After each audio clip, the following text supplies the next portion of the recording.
কাকে না কাকে রেখে দৌড়াচ্ছিলে? এটা আপনার এলাকা নয়, এটা কলকাতা। এখানে যে কোনো সময় বিপদ ঘটে যেতে পারে।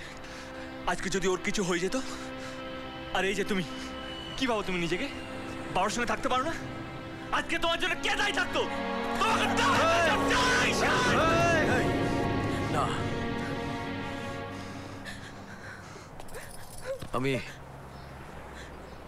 আমি আমার মেয়েকে খুব ভালোবাসি। চলে গেছে তো, তাই মাথাটা ঠিক নেই। তোরা গাড়িতে যা, চল।